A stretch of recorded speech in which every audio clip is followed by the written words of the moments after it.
बिंदास बोल में हमेशा की तरह आज हम आपके सामने लेकर आए हैं एक ऐसे मुद्दे को जिस पर आपने दिल खोल के बल्कि दोनों हाथ खोल के बोलने की जरूरत है, क्योंकि बात जुड़ी है एक ऐसे क्षेत्र से जिससे यह कदापि अपेक्षा नहीं की जा सकती। पिछले कुछ दिनों से अगर हम देखें तो मीडिया ने बहुत अच्छा काम किया है। एक मुख्यमंत्री गया, एक खेलों का बड़ा सौदागर गया, केंद्र के 2 मंत्री गए और मीडिया दोबारा राजनीतिक और राष्ट्र से जुड़ी हुई खबरों पर लौट आया है, ऐसे भी लगने लगा।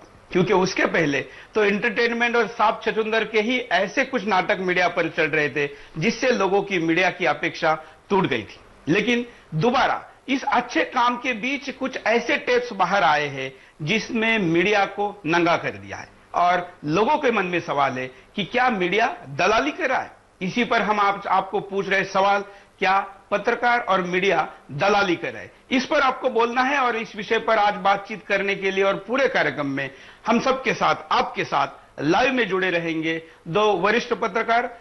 एक है मनोज रघुवंशी जी। मनोज रघुवंशी जी, आपका स्वागत है बिंदास बोल में।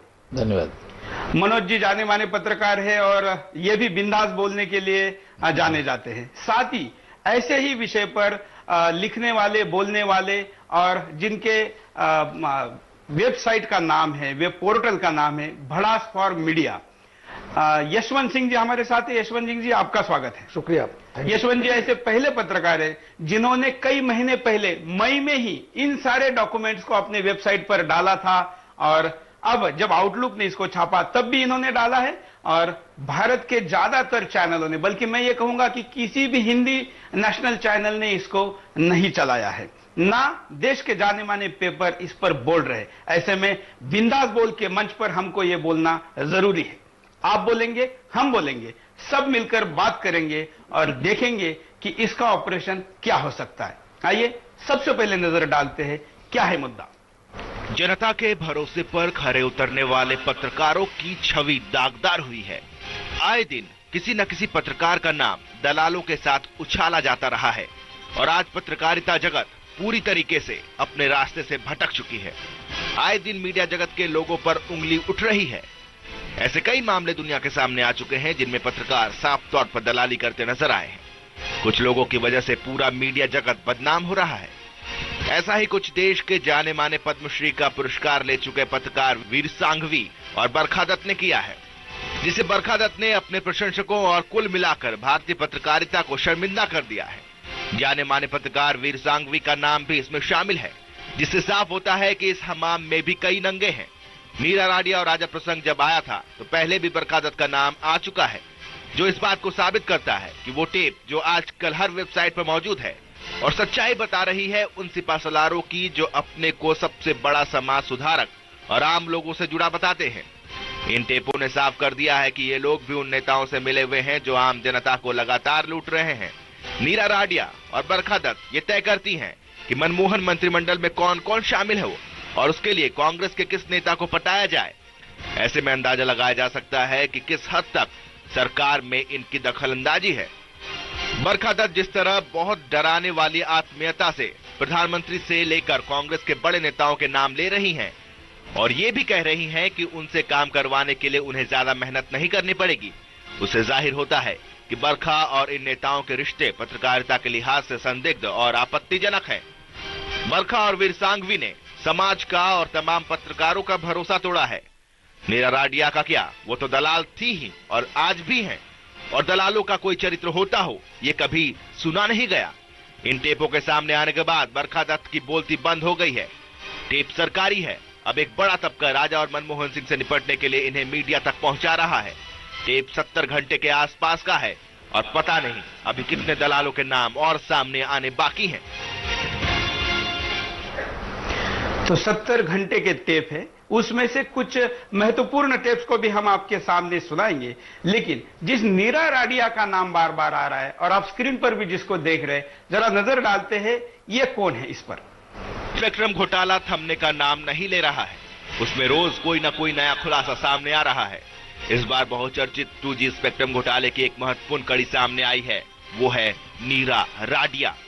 2G स्पेक्ट्रम लाइसेंस में कथित घोटाले के सिलसिले में चर्चा में आई नीरा राडिया लियाजनिंग करने वाली देश की बड़ी हस्तियों में शुमार है। उन्होंने 1990 में विदेशी कंपनी सिंगापुर एयरलाइंस के भारत में प्रवेश में अहम भूमिका निभाई थी, लेकिन बाद में सिंगापुर एयरलाइंस ने भारत में विमान सेवा शुरू नहीं की। देखा जाए तो राडिया के टाटा समूह के अध्यक्ष रतन टाटा से भी बेहतर संबंध बन गए। रतन टाटा सिंगापुर एयरलाइंस के भारतीय पार्टनर थे।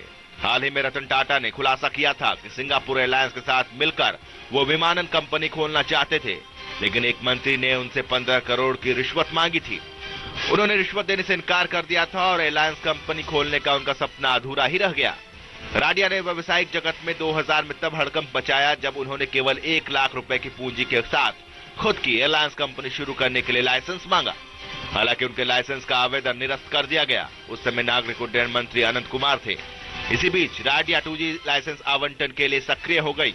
इसके बाद उन्होंने दूरसंचार विभाग से जुड़े कई अफसरों से बेहतर संबंध बनाए। बड़ी कंपनियों और सरकार के बीच अहम कड़ी का किरदार निभाने वाली नीरा राडिया ने प्रवर्तन निदेशालय की पूछताछ में माना है कि वो टाटा टेली सर्विसेज और यूनिटेक वायरलेस के लिए पूर्व दूरसंचार मंत्री ए राजा से लाइजनिंग कर रही थी। उन्हें 2 कंपनियों को सलाह देने के एवज में 60 करोड़ की रकम भी मिली थी। राडिया का करियर 2009-2010 में चरम पर था। उनकी सभी कंपनियों का सालाना टर्नओवर 100 से 120 करोड़ रुपए के आसपास आंका गया है। राडिया कीनिया में पैदा हुई और उनके पास ब्रिटेन का पासपोर्ट है। देखा जाए तो राडिया का यह सफर काफी चौंकाने वाला है और ऐसे में पत्रकारों से संबंध ने राडिया को और चर्चित कर दिया है। तो यह है जानी मानी दलाल नीरा राडिया। नीरा राडिया दलाल है और उसका कोई चरित्र नहीं हो सकता, ये तो हम समझ सकते हैं, लेकिन चरित्र की नाम पर चरित्र की बात करने वाले, बल्कि उसका आरोप जमाने वाले ही जब चरित्रहीन है ऐसा पता चलता है तो दुख तो होता है, उससे ज्यादा गुस्सा आता है। और उसको अगर हम इजहार नहीं करेंगे तो हम में और उनमें क्या फर्क है। चलते हैं मनोज रघुवंशी जी के पास। मनोज जी, टेप तो हम सुनाएंगे, लेकिन सबसे पहले इस मुद्दे पर आपकी प्रतिक्रिया क्या है? तो ये बहुत अफसोस की बात है कि शेरनी की तरह दहाड़ने वाली बरखा दत्त जब नीरा राडिया से बात कर रही हैं तो बिल्कुल भीगी बिल्ली की तरह बनी हुई हैं। तो ऐसा क्यों? मतलब अगर आपका कोई निजी स्वार्थ न हो तो आप किसी के सामने इतना ज्यादा क्यों झुकेंगे? तो उनकी टोन, अभी जैसे सुरेश जी ने कहा कि सुनाएंगे, तो उनकी टोन पे आप ध्यान दीजिए कि नीरा राडिया से किस टोन में वो बात कर रही हैं। फिर वो नीरा राडिया से पूछ रही हैं कि अच्छा तो बताइए मैं फिर किससे बात करूं? तो नीरा राडिया कहती हैं कि हाँ इनसे, तो कहते अच्छा ठीक है तो फिर मैं इनसे बात करती हूं। यानी कि पहले तो वो उनसे निर्देशन मांग रही हैं कि बताइए मैं क्या करूं, फिर उनकी आज्ञा पालन करने का आश्वासन दे रही हैं कि जैसा आप कह रही हैं वैसा मैं करूंगी। टोन पे ध्यान दीजिए और इस बात पे ध्यान दीजिए कि ये रिश्ता क्या है। बिल्कुल, रिश्ते में क्या गर्माहट है या क्या करीबी है, ये भी देखेंगे शब्दों और आवाजों के साथ। यशवंत जी को पूछते हैं, आपकी क्या प्रतिक्रिया है पहली? जब हम लोग पत्रकारिता में आए थे तो शायद जिन लोगों का नाम सुन के हम लोग रोमांचित होते थे, उन जैसा बनने की कोशिश करते थे, उनकी ये दुर्दशा देख के हम लोगों को लगता है कि शायद किसी गलत प्रोफेशन में आ गए। लेकिन ये जो लोकतंत्र है, ये जो जनता है, वहां सामने चीजें आती हैं और जनता की अदालत ही ये फैसला करती है कि किसका क्या चरित्र है। और आज ये साबित हो गया है, सार्वजनिक हो गया है कि बरखा दत्त, प्रभु चावला, वीर सांघवी जैसे लोग पत्रकारिता के नाम पे अपने अपने घरानों के लिए या सिर्फ अपने लिए दलाली कर रहे थे। और जिस तरह से भ्रष्ट ब्यूरोक्रेट्स, नेताओं का एक गठबंधन था, जमावड़ा था, उसमें मीडिया के भी एक बड़े तबके का सहयोग प्रदान हो रहा है। और अब हम कह सकते हैं कि सिर्फ नेता और ब्यूरोक्रेट्स ही भ्रष्ट नहीं है, बल्कि इस देश के 3 स्तंभ मिलकर भ्रष्ट हो चुके हैं और उसके मीडिया के शीर्ष स्तंभों के भ्रष्टाचार का खुलासा अब हुआ है। ये जनता के सामने बात आनी चाहिए और आप बधाई के पात्र हैं कि आपका चैनल साहस के साथ इस मुद्दे को लेकर आ रहा है, क्योंकि जनता के सामने बात तो मीडिया के लोग ही लाते हैं, लेकिन जब अपने घर की बात हो तो सारे लोग चुप हो जाते हैं। ये बड़ी खेद की बात है। कुछ लोग हैं जो इस मुद्दे को उठा रहे हैं और हम चाहेंगे कि ये बात आगे फैले, आगे इस पे बहस हो, लोग भी बोलें खुल के इस पे। बिल्कुल, अगर यही टेप अगर किसी 2 पार्षदों के भी होते, किसी नगर सेवक के होते या किसी पॉलिटिकल पार्टी के साधारण कार्यकर्ता के होते, किसी नेता के पीए तक के होते, तो देश का मीडिया इन 70 घंटे के टेपों को 700 घंटे का 7000 घंटे से ज्यादा चला था। लेकिन देश का मीडिया चुप है कि ये मीडिया लॉबिंग, मीडिया परिवार का लॉबिंग है, क्योंकि अगर उनका टेप सुनाएंगे तो कल हमारा टेप एक्सपोज हो जाएगा, हमाम में सब नंगे हैं, तो क्या होगा। लेकिन अगर हम भी इसी कड़ी का हिस्सा नहीं बनना चाहते, हम इसके खिलाफ बोलना चाहते हैं, तो सुदर्शन का प्लेटफॉर्म आपके लिए अब खुलने जा रहा है। आप स्क्रीन पर चल रहे नंबरों पर कॉल करके अपनी बात को कह सकते हैं, बेखौफ होकर कह सकते हैं, आपके लिए कोई संसर नहीं है और बिंदास बोल की ये विशेषता है। आपके बातचीत के साथ भी हम हमारे साथ जो अतिथि जुड़े हुए हैं उनसे भी बात करते रहेंगे और इस विषय को 1 घंटे तक पूरे मंथन के साथ आपके सामने लेकर आएंगे, उन सब लोगों को सुनवाएंगे जो जो इसमें शामिल हैं।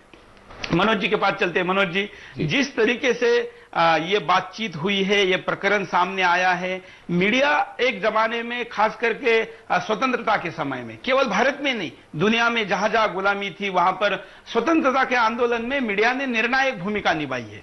भारत में तो इसका बहुत बड़ा योगदान रहा है, बल्कि भारत में लोकतंत्र के लिए आजादी के बाद भी और आज भी मीडिया निर्णायक भूमिका कुछ हद तक निभा भी रहा है। लेकिन ऐसे प्रकरण सामने आने से क्या क्रेडिबिलिटी पर कोई फर्क नहीं पड़ेगा? देखिए, मीडिया का सबसे बड़ा गहना ही है क्रेडिबिलिटी, विश्वसनीयता। जिस दिन हमने ये गहना खो दिया उस दिन तो फिर कोई हमको क्यों सुनेगा।